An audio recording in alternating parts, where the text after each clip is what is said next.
Just ask how everyone's doing, though. I haven't seen you for a while, and it does seem like there's been a lot going on. I'm having a hard time getting well, Pretty pictures. yeah, I'm gonna have to stop this and try this again. Sorry, I'm even recording during this, I know, but we'll see let's see what I can do again here. Yeah, I wanted to tell you about those pictures because they are part of a uh, 19th 8th century folio that was produced by a man, and now I can't remember his name, but they are,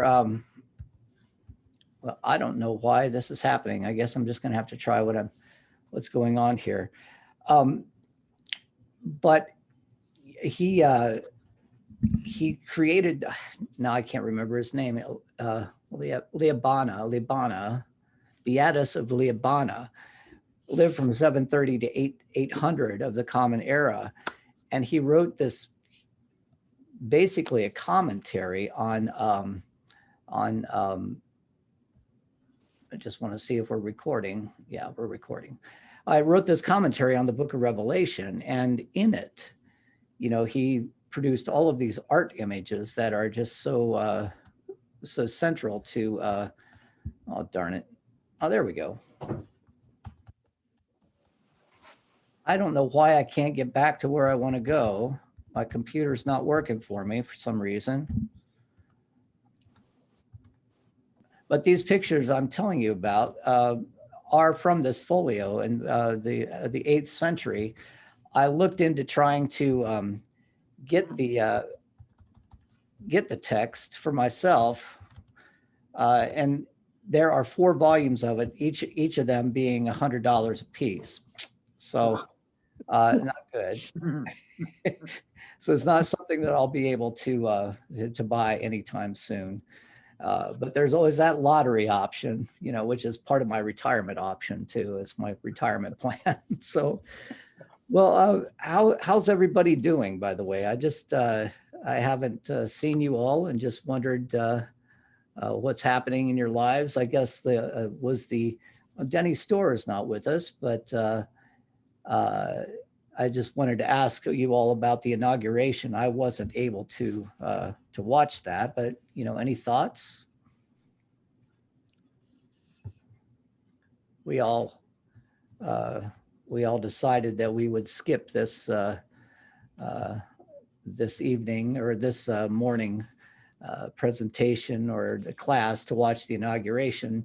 I'm very happy that there wasn't any violence as was expected. Of course, it's too bad that in our 250-year-old democracy, close to 250-year-old democracy, Washington, D.C. had to turn into a fortress in order for the peaceful transition of power to take place. Kind of scary times we're living in right now. The other thing I wanted to mention too is that, we're already today, we will probably be in chapter 9 of the book of Revelation. I'm assuming that by the end of May, by Memorial Day, we can be through with the book of Revelation. There are 22 chapters, if I'm remembering correctly. Yeah, 22 chapters. As you probably are aware, I can talk forever on, especially when we get to the last 2 chapters. But I want you to start thinking also about what your summer reading list might look like. Are we still hoping to read a book together? And then the other question to ask, we can meet face to face, but then that eliminates, our Colorado and Arizona people like Joyce and Al. course, we don't mind losing Al, but Joyce. That's very kind. Thank you. Yeah. Hey, and Yeah. Yeah. Go ahead. I Will. want to say, Joyce, it's so great to see you back. Well, thank you. It's good to be back.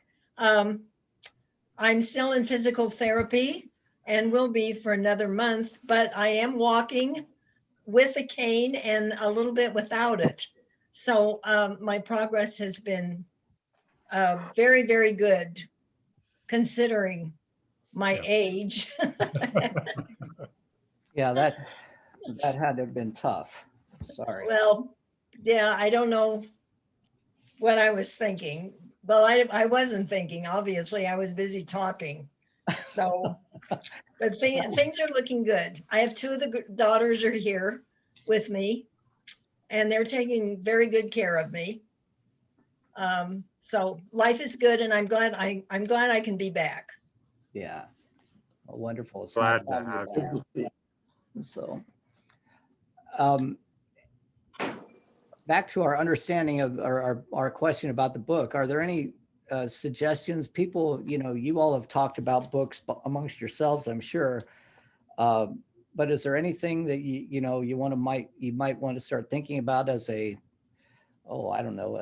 follow-up to what we're doing, or just something absolutely new?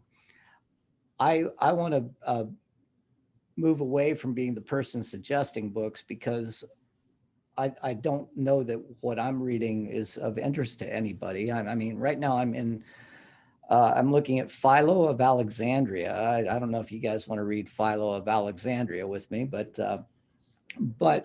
I don't know what the will of the group is, and I can't remember what some of the summer reading has been. So I'm going to leave it to your discretion, or to your to your internal conversation to arrive at something. Any initial thoughts on that right for the moment? I don't have thoughts on that, but thinking about a format, is there some way, once it's possible for us to meet in person, that we could have a blended format so that the people who aren't able to be here physically can still join us? That could be like the best of both worlds. We could do that. We can work that out. Yeah, go ahead, Will. Well, on Tuesday noon, Greg's Bible study is blended or hybrid, because two people who don't get online go to the Anderson conference room, and then that's where Greg goes. And the rest of us, because of COVID and the church policies, are asked to get online. So I think that's a possibility. Yeah, But I mean- I'm fine staying with Zoom. Yeah. yeah, I'm Because fine with Zoom We too. get to see people and we get to hear voices. Yeah, and there's pros and cons, right? We don't Yeah. we want to continue to be human beings and actually meet face to face the way we've been doing for millennia, right? But Yeah. at the same time, I mean, what opportunity if it weren't for the pandemic, what opportunity would we have to be hanging out with Al and Joyce and others who have Right. joined us? Or You people can all come down here in 100-degree summer heat and and visit with me in the backyard. Yeah. Ginny tells me you just had snow. That's right. And it's because you didn't keep it up there. You sent it down here. Our snowstorms come from the southwest. Oh, okay. You send them to us. Well, please think about your the book idea and formats. I want to do it early enough so that it doesn't, descend upon us in May, because May will be here as soon as we know it. I just want to remind us where we've been with Revelation. We're now in the 8th chapter of Revelation. That's what we talked about last time, and this is the second cycle of visions that John of Patmos is having. That first cycle is one that, well, actually, we could talk about the original vision in chapter 1 and 2, where he sees the figure on the throne with the sword coming from his mouth, and the 7 candelabras, the 7 lampstands. But the first cycle of vision set forth the four horsemen as a result of the Lamb removing the seals from the scroll. And now the seventh seal of that scroll has evoked or brought forth this whole new set of visions. And these are the so-called trumpet visions, where an angel comes forth, blows a trumpet, and something tumultuous happens. And when we left off last time, the angel who blew the trumpets blew the first four trumpets and brought forth these, ecological plagues, you might say.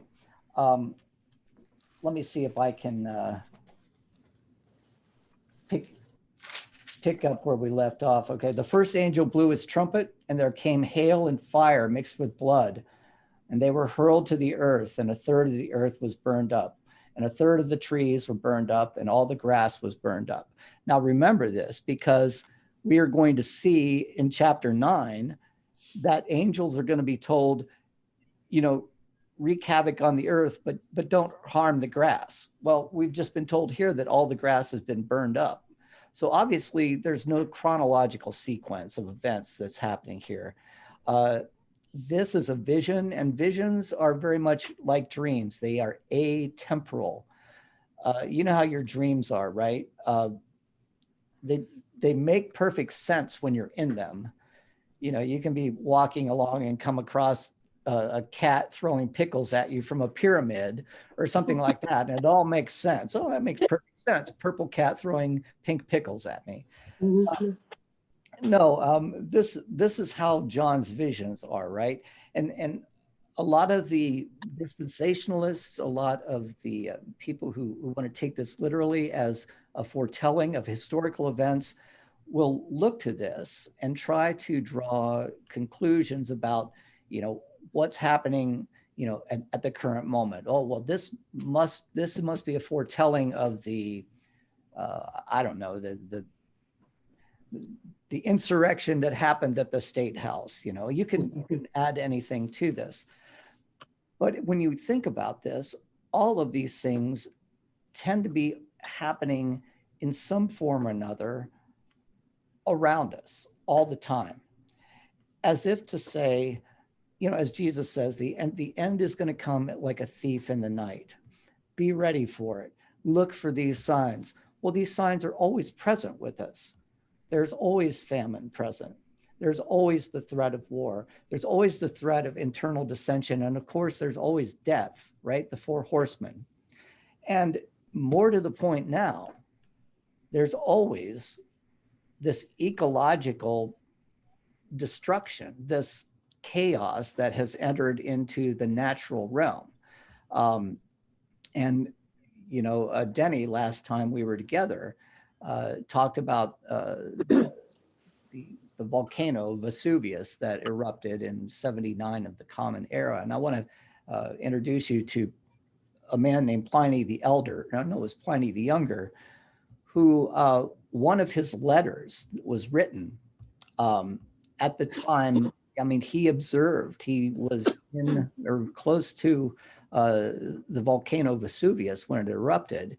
And we get a firsthand account of what was going on. And there's no doubt in our mind that this eruption of Vesuvius in the Mediterranean basin, which, like the eruption of Mount St. Helens several years ago, ash was falling everywhere. And you can't help but think, have apocalyptic visions when something like this happens. And so that was the first angel, fire and hail coming from the sky. The second angel blew his trumpet, and something like a great mountain burning with fire was thrown into the sea. A third of the sea became blood, a third of the living creatures in the sea died, and a third of the ships were destroyed. Now, when you read Pliny, or I'll read it to you, it'll be interesting to see how similar this is to what Pliny describes. The third angel blew his trumpet, and a great star fell from heaven, blazing like a torch, and it fell on a third of the rivers and on the springs of water. The name of the star is Wormwood. A third of the waters became wormwood, and many died from the water because it was made bitter. Now, wormwood was an herb that was incredibly bitter. It was almost like, I don't know, that, is it called whatever, those emetic herbs that cause you to vomit or something. Oh, Um, and yeah. Icapac. Yeah. I can't remember that. And then the fourth angel, a third of the moon and a third of the stars, they all, their light was darkened. Now I say this to bring up 2 points. What is probably happening here, if we're going to be honest with ourselves, is that John is quite aware of the prophecy, you might say, that Jesus made as recorded in Mark primarily, but also in Matthew and Luke, roughly the same prophecy. But it was first recorded in Mark shortly after the destruction of the temple in Jerusalem. And I think I've mentioned this, I can't remember where we were last time, but Jesus' disciples say, tell us what's going to happen. Nation will rise up against nation. As for yourselves, I'm in chapter 13, verse 9 of Mark. Beware, for they will hand you over to councils and you will be beaten in the synagogues. Well, that was certainly happening, right, as John was speaking. Remember, some of those churches that he wrote to had problems with the synagogues, the so-called Christians. So they weren't being called Christians. They were Jewish followers of Jesus who were still trying to emphasize Jesus' messianic identity in the synagogues where they were still, worshiping. Well, they were being persecuted, and the good news must first be proclaimed. When they bring you to trial and hand you over, do not worry beforehand about what you will say. But when you see the desolating sacrilege set up where it ought not to be, let the reader understand, then those in Judea must flee to the mountains. The one in the housetop must not go down. Woe to those who are pregnant and to those who are nursing infants in those days. For in those days there will be suffering such as not been from the beginning of creation that God created until now, no, and never will be. And if the Lord had not cut short those days, no one would be saved. But for the sake of the elect whom he chose, he has cut short those days. But in those days, after that suffering, the sun will be darkened, and the moon will not give its light, and the stars will be falling from heaven, and the powers in the heavens will be shaking. Then they will see that the Son of Man coming on the clouds with great power and glory. Then he will send out the angels and gather his elect from the four winds, from the ends of the earth to the ends of heaven. So these are the words of Jesus that are already present in Mark by the time that John is writing, 20 years before John is writing. And I just want to see where the sun darkened and the moon will not give off its light. Verse 24, God's coming judgment. Isaiah 13, Ezekiel 32, Joel 2. I'm going to talk about Joel today. So, it's these prophecies kind of draw upon past prophecies. Revelation draws upon Jesus. Jesus draws upon Joel. Joel drew upon Isaiah. But there is this theme that the God of creation, the God who seems, at many times to be out of control of creation, it will soon be demonstrated that God's control and God's power is over not just God's people, but over all of creation. And this was a theme that was very important in that 500 years preceding and what we call the Second Temple period. That God was not just a tribal God who was looking out after his people, but God was a God of power. And there's Denny just in time. God was a God of power who created the earth and whose control extended to every aspect of creation. Very important because there was a philosophy at this time known as Stoicism, which said that, creation, there was no God, but creation kind of worked on its own order, and you had to basically ally yourself with the powers of the logos, literally the word that works, the order that works through the created world. Well, John wants to demonstrate here that God is in control of creation, the events of the created world, as well as the events of history. So we're talking about these trumpet judgments, you might say. These are warning judgments, but eventually we're going to be looking at the bowls of the so-called destruction judgments that come when 7 bowls are revealed to John. So what kind of questions do you have about that right now? Still trying to figure out why I can't move. There we go. I'm going to have to do it a different way. Any questions, comments? Well, and Denny, I think Denny came in. Yeah, there you are, Denny. I wanted to, last time we were together, you talked about, the Mount Vesuvius, and there's no doubt that John had in his mind, some of the events that were witnessed, maybe even by John himself, living as he did in that southeastern part of the Mediterranean, or in the Mediterranean basin, present day Turkey, I should say, northeastern. But Pliny the Younger, there were 2 Plinys who were, Roman dignitaries, officials, whose letters have been, they were very, very prolific letter writers, and their letters and reflections have been handed down, copied over the years. And one of the real benefits we have of these letters is this firsthand account of the eruption of Mount Vesuvius. There are actually 2 letters, and they're much longer than this just little excerpt that I've given you. But I thought I'd read it and think for yourselves, how this compares to what we're seeing in, with the first 4 trumpet blasts. And also think about what we know about, recent tsunamis and, volcanic eruptions and things along those lines, and how those all have continued right up to the very present.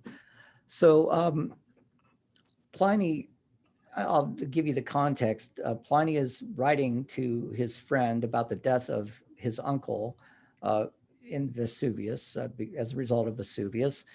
And they're trying to get out of town. They witness all of this happening, and they're trying to get out of town as quickly as they can. They're on the road, and Pliny says, hey, look, we need to get off of the road because we're going to be trampled by people trying to get out of town. Let's just try to, be calm in the midst of this.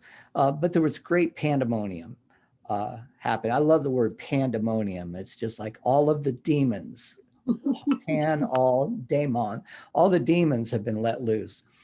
So here's what Pliny writes. We saw the sea sucked back. Isn't that what people say when they think about a tsunami, right? The sea gets sucked back, and then before you know it, comes back. We saw the sea sucked back, apparently by an earthquake, and many sea creatures were left stranded on the dry sand. 1/3 of the sea creatures being destroyed, right? In Revelation. From the other direction over the land, a dreadful black cloud was torn by gushing flames and great tongues of fire, like much magnified lightning. The cloud sank down soon afterwards and covered the sea, hiding Capri and Capo Misenum from sight. My mother begged me to leave her and escape as best I could, but I took her hand and made her hurry along with me. Ash was already falling by now, but not very thickly. Then I turned around and saw a thick black cloud advancing over the land behind us like a flood, Let us leave the road while we can still see, I said, or we will be knocked down and trampled by the crowd. We had hardly sat down to rest when the darkness spread over us. But it was not the darkness of a moonless or cloudy night, but it was just as if the lamps had been put out in a completely closed room. We could hear women shrieking, children crying, and men shouting. Some were calling for their parents, their children, or their wives, and trying to recognize them by their voices. Some people were so frightened of dying that they actually prayed for death. You can't read this, and it's much more explicit as the letter goes on. This is only about maybe a quarter, no, maybe a fifth of the letter. But you can't read this and read also about this ecological destruction that's happening without thinking that John himself must have had a very similar experience of Vesuvius in this. So I know, Denny, you mentioned Vesuvius. I thought I'd bring in Pliny to kind of support what you were saying last week. Any questions or comments about this?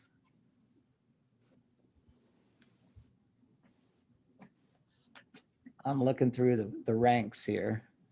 I don't see any. Okay. Let's let us move on. I showed you this graphic last time, but this is a nice little overview of chapters 8 and 9. We've talked about the first four trumpets being blasted by the angels. And now come the 5th and the 6th trumpets, and that's where we're going to get into chapter 9. We're going to see locusts wield the beast's military power, and a 200 million man army is going to come and kill a third of mankind. We've seen a third of creation destroyed, and now a third of mankind. And remember, these are just warning judgments. These aren't, this isn't the end. This is just an attempt. And the commentaries that I've read, all of them say that this is God's attempt to offer the people one last chance at repentance. Things will certainly get worse, but repentance is still an option for the term that John uses is the inhabitants of the earth. We know that there are those who are going to be experiencing these things, but carry the seal of God, the sign of God on their forehead, and they are going to be saved from the destruction. But the rest of the world, including creation itself, still has the opportunity to repent, and this again an affirmation of the, it seems ironic to say, but an affirmation of the mercy of God in this. At chapter 8, verse 12, and let me go back and read this for you. Something interesting takes place. There's a transition, right?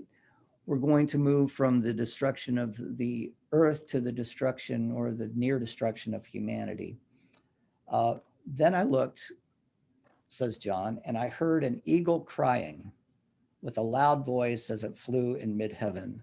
Woe, woe, woe to the inhabitants of the earth at the blasts of the other trumpets that the 3 angels are about to blow.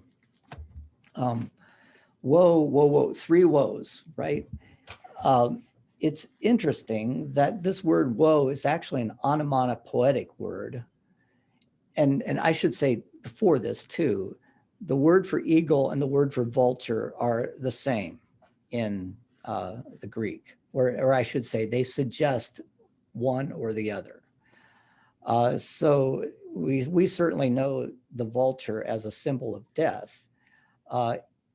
In these situations, the eagle is also a symbol of death, and you can understand why. Now we look at the eagle as a symbol of liberty, flying high above the clouds on those air vectors and that rise up from the earth. But if you've ever seen an eagle hunt, and its descent and the way it just basically out of nowhere descends upon its prey, whether in the sky or on the earth itself, it is a powerful creature and represents death in that respect. Interestingly, I had a friend lived up on the North Loop River, and she would go out in the middle of the river and just kind of sunbathe, just lie in her. And there are a lot of eagles up there, and so she was out there just lying on the sandbar. All of a sudden, she just kind of had this sense that there was some shadow, and she looked up, and this eagle was coming down to check out, to see if she was dead, because the eagle was going to, was going to take advantage of that free meal, and quite a smorgasbord it was. I forget the fish. I got a whole body here, but. We look at it as this very mythological, American mythological creature, but the eagle here is definitely a symbol of death. And the word woe, it's an onomatopoetic word that many say is representational or sounds like the eagle's cry. Whoa, whoa. By the way, if you've ever seen stories on television where you're out in the middle of nowhere, and one of the ways that they help you to realize that you're in the wilderness is they usually have this bird's cry up above. That's actually a red-tailed hawk, what you're hearing, but people think it's an eagle. The eagle's cry is not quite as impressive as that, but it sounds like whoa. So the three woes the three cries of the eagle now are an introduction to the three trumpets that are about to blast, to give their warning to the inhabitants of the earth. Now, I told you before, earlier on, that many of the graphics that I'm showing here are from a man who, a monk by the name of Saint Beatus of Liébana. I think that's how you pronounce that last name, in the area of present-day Spain, who wrote this elaborate commentary on Revelation. It's an elaborate commentary. And what he did primarily, and you have to respect this because access to Bibles was very limited at this time, but all of the references John makes, Beatus will give its precedent, you might say, as I've tried to do here, like, well, John may be referring to Isaiah, or John may be referring to Joel, or whatever. But Beatus does this in elaborate fashion. And what's more impressive about this is that he's made all of these, pictographic images of just about every verse. As I said, the picture book that I had hoped to order for myself until I realized they were $100 a piece in 4 volumes. Just about every verse has some sort of representation of what John speaks about. And you can understand why this is important, in the 8th century when Beatus is writing. There isn't a lot of I guess the best way to say it is that the literate quality, people were not literate. Very few people knew how to read, but they could see images. And so if you would read this text while showing images, it was a kind of a multimedia presentation. And so no doubt Beatus's commentary had that use in his monastery. But he was certainly enamored of this book of Revelation. So let me move on here. Any questions before we get into the gory stuff? Now things get really weird. Think about the pink cat throwing pickles on a pyramid. It's going to get even crazier than than that. So, Dan, yeah. if I can refer back to the reference to the eagle and everything, I remember that Ben Franklin did not want to choose the eagle as the American symbol because he thought of it as pretty treacherous. He rather preferred the turkey, which was much more serviceable and useful. That's right. Absolutely right. And, the way we perceive the eagle has been influenced by that, American mythology that's grown up after that, But for those who spend a lot of time in the natural world, the eagle and the vulture have a very similar, they're both very big, and they both are associated with death. And predatory. Predatory, right? A very predatory and not a very peaceful way to go. Not a good emblem for a republic. No, but how prescient it became, right? Yes. Unfortunately. Any other comments? I love to hear people's comments. Well, okay, then I will go back. I'm going to read beginning in Yeah. chapter 9. Yeah. Speaking of eagles, we presently have about 3 of them circling around Lake Hastings now, of the big bald eagle. And I was out walking here a while back, and one had lit in a tree by the little crossover bridge at the west end of the lake.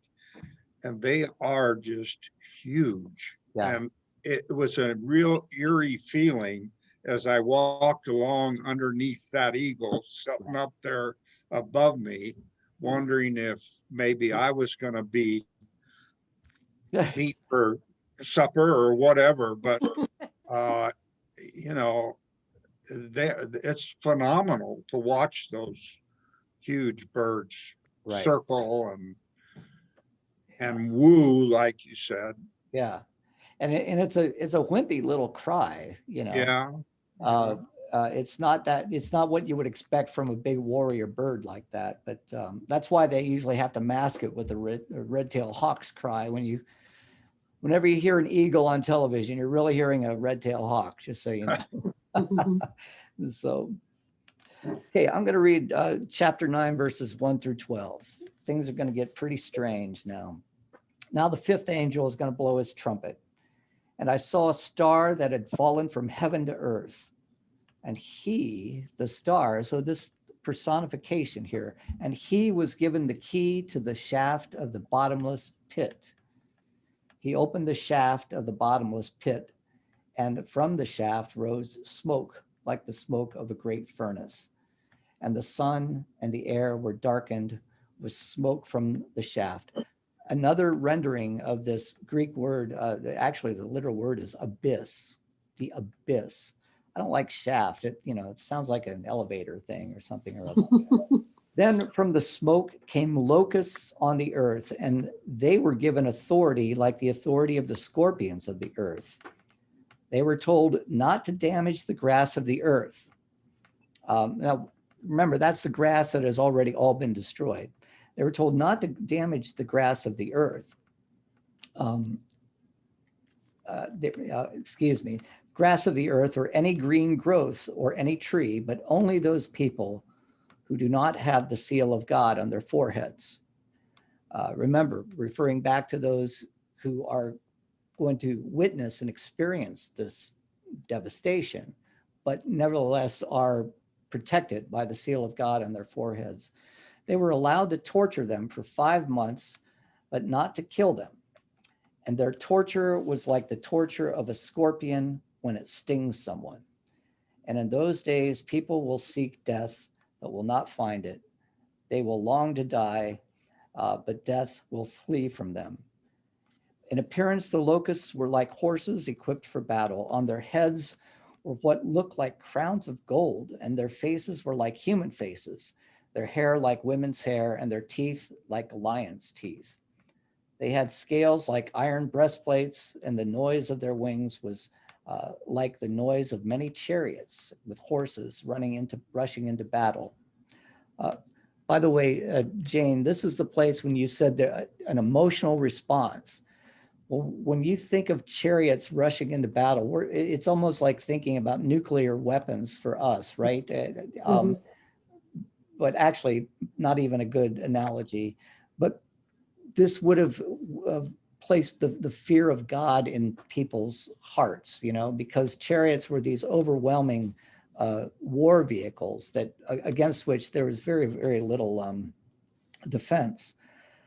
They have tails like scorpions with stingers, and in their tails is the power to harm people for 5 months. They have as king over them the angel of the bottomless pit. His name in Hebrew is Abaddon, and in Greek he is called Apollyon. The first woe has passed. There are still 2 more woes to come. So before I go, reflecting on this, any initial responses to this imagery? Well, I mean, to me, just, boy, is it weird, as you said. Nothing more than. also, I think the issue is who has the chariots? Rome. Yeah, Rome, exactly. Rome has the chariots. But as we're going to see in the next trumpet, there are other warlike people or warrior people that the Jews are in the midst of as well. Remember, Rome and the Parthians are always, kind of battling with each other. And the Jews are living pretty close to the border of the Eastern Roman Empire, where an invasion from the Parthians is always a possibility. And it's no doubt that the Parthians were known not for their chariots, but for their cavalry. And they're going to be referred to in the next trumpet blast. But this falling star, this some have suggested, and I want to talk about this because you will often hear people say, remember, at this time, there is no clear mythology that has developed about Satan and his minions battling with the angels in heaven and falling from heaven, and thus, setting up their demonic powers here on earth. That has yet to be developed, but there are intimations of it, right? We've already seen this in the Book of the Watchers, that there's conflict between some of the angels and the angels, the Watchers, for example, who were sent to watch over humans and then somehow were led astray by human females. Well, they are in conflict with the heavenly angels as well. We don't have the fully developed Miltonian, battle between the forces of Michael and Gabriel on the one hand, and Satan and all of the other names that I care not to remember on the other. But there's often a reference that people will make that says, well, see, this reference is to the battle between the angels. And it appears in Isaiah 14, verses 12 through 14. Now, let me give you the context. This is first Isaiah. It would have been written towards the end of the 8th century BCE about the Babylonian king. In fact, I'll in verse 4, I'll give you the introduction. You will take up, when the Lord has given you rest from your pain and turmoil and the hard service with which you were made to serve, you will take up this taunt against the king of Babylon. All right, so this is a taunt that is coming from the people of Judah against the king of Babylon. This is well before the Babylonian captivity. And they go through some taunts, but then, how you have fallen from heaven, O day star, son of dawn. How you are cut down to the ground, you who laid the nations low. You said in your heart, I will ascend to heavens. I will raise my throne above the stars of God. I will sit on the mount and assembly on the heights of Zaphon. I will ascend to the tops of the clouds. I will make myself like the Most High. We're talking about the king of Babylon here. We're not talking about Satan. What later happens when this whole angelology gets developed, this verse and what appears that John is referring to in this star falling from heaven will be used as justification for the mythology that will later develop. Satan, because he, does not want to serve God, falls from heaven, and thus it is takes up his place here on earth to haunt the others. But remember, we usually think of this as something that happens prior to creation, right?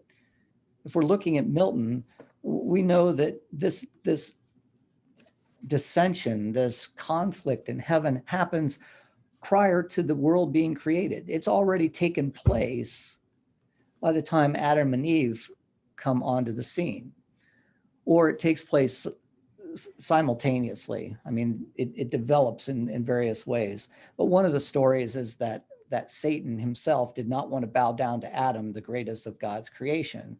And because of that, got jealous and took a lot of his other angels in rebellion against God. But what's clear here is that the star is falling when? The star is not falling at the beginning of creation. So let's put it more bluntly. The star, Satan, is not falling in the beginning. The star is falling towards the end of creation itself. And now I have to get back to my place in Revelation. So do you see what I'm getting at there? The sequence that we naturally think of, that Satan fell, way before the time of creation, or at, the time of Adam and Eve. This doesn't match up with what John is saying. John is saying something completely different, that the fifth trumpet itself pretty much brings forth this star, and we can assume that it's possibly Satan that we're talking about, falls from heaven and is given the keys to the abyss. I like the shaft of below just doesn't quite conjure up the images of the depths of despair that the abyss does. The abyss, a term that was used by many existential philosophers, of the nothingness that we as human beings can often confront in our daily experience. But note the change that has taken place in the use of this term. In the Old Testament, when we talked about the abyss, we were usually talking about the deep sea. This is where Leviathan would wander, the Leviathan who represented chaos. But now in the book of Revelation, by 90 to 100 of the Common Era, the abyss is another term for Hades. It's a term for where those rebellious angels have been kept. But there is obviously a rebellious angel whose name in Hebrew is Abaddon, in Greek called Apollyon. This may be a reference to Apollo as well, because Apollo was the Greek god of destruction. But where did this come from? Well, this is why for the last 2 years, we've been talking about the buildup to apocalyptic literature. We've already seen in the Book of Watchers that there were some angels that were watchers that were punished by being kept in a pit, below the earth. If you remember, where did Enoch, the writer of Enoch, get that? Well, prior to this, a Greek philosopher named Hesiod, writing in around the 8th century, wrote this book called Theogony, which was a description of the battle between the gods, the gods of the first order and the gods of the second order, the latter being led by Zeus. The first being called the Titans. Zeus overwhelms the Titans and binds them in the endless depths of the earth itself. And so this is John drawing on Greek mythology that has already infiltrated Hebrew thinking. The abyss is not the ocean anymore. It's not the Mediterranean Sea where Leviathan plays. It is the depths of Hades, right? So any questions about this? What about those demonic locusts? Very interesting stuff. And I won't spend a lot of time on this other than to say that there's a prophet by the name of Joel, and we never hear Joel preached. I don't even think Joel is ever part of the common lectionary. But Joel was writing somewhere, around the Babylonian captivity or shortly thereafter. And at that time, they were still talking about, as Amos did, the coming destruction that would be God's judgment against the world, the day of the Lord. Amos said to his listeners, hey, don't wait for the day of the Lord, because you're going to think it's going to be, all reward for how good you've been, but it's going to be destruction. Joel picks up on that. And one of the ways he talks about that is by trumpets and locusts. The day of the Lord is going to be brought forth with armies of locusts. The word of the Lord came to Joel, son of Pethuel. Hear this, O elders, give ear, all inhabitants of the land. Has such a thing happened in your days or in the days of your ancestors? Tell your children of it. Let your children know. What the cutting locust left, the swarming locust has eaten. What the swarming locust left, the hopping locust has eaten. And what the hopping locust has left, the destroying locust has eaten.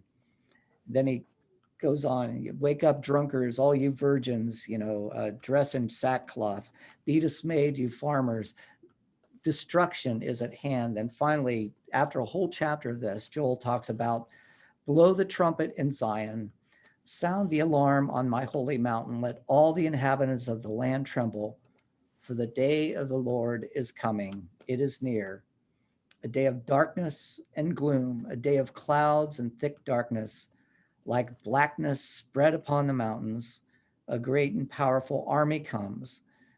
Their like has never been from of old, nor will be again after them in ages to come. Fire devours in front of them, and behind them a flame burns. Before them the land is like the Garden of Eden, but after them a desolate wilderness, and nothing escapes them. Certainly precedent for what John is referring to here. John's vision, of course, we don't want to discount the fact that this is a vision that is, that allows him to transcend time and space. But there is something in John's psychology that still holds on to these prophetic images. And so here in this is another one of the Beatus images here. Here's Apollyon or Abaddon dressed as an angel.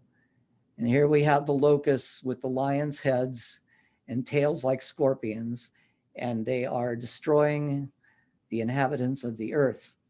The inhabitants of the earth are those who do not carry the seal of God on their forehead. Great destruction is about to come.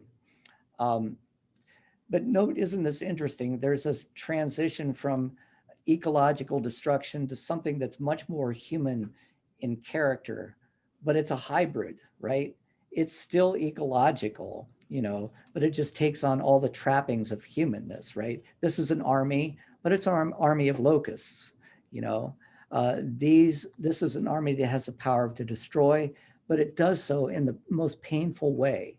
And interestingly enough, it's not, endless. It only lasts for 5 months. Anybody have a guess as to why why 5 months is a part of the whole equation? I will give you a hint. It has to do with entomology. 5 months is the lifespan of a locust. So the locusts are real, you know? And because of the plague of locusts in Exodus, that these are little destructive creatures. But add to that the human will, you might say, lion's head with teeth that can destroy, with scorpions' tails. This would strike fear. Locusts are bad enough, but this is locusts on steroids, right? So with that, our time is upon us. When we come back, our next focus is going to move from the locust focus, to something a little bit even closer to having human characteristics, and that is an invading army, 200 million. But they have all of these other quite fantastic characteristics as well. So for next time, we will finish up chapter 9 and begin chapter 10 of the book of Revelation. And we're still in chapter 4 of Kester. Any last questions or comments before we get on our way? Dan, this is Sharon. Yeah. I can't help but kind of reflect on the fact that there might be an odd sort of response to this from people who think those who were destroyed deserve to be. Oh, yeah. Yeah. Oh, and sure. how that might have lingered throughout our culture through all these years. Right. And maybe something of the what the Germans called Schadenfreude. Not only do they deserve to be destroyed, but they deserve to be destroyed in the most heinous of ways. Snakes, scorpions, lions, all of those things that just strike fear in us. You could, by this time, as Christians are becoming persecuted, as we've already seen, not on a general scale, but there's enough of a conflict where, you know how people are with their religious beliefs. If you believe firmly what you believe about Jesus as Messiah, and you have Jews and pagans and others who are persecuting you for it, whether by death or whether by excommunication or whatever, you can't help but delight in the way that God might destroy them for their apostasy. And there might be some of that in this as well. Just in case I haven't made this caveat before, I really am baffled and bewildered by the book of Revelation.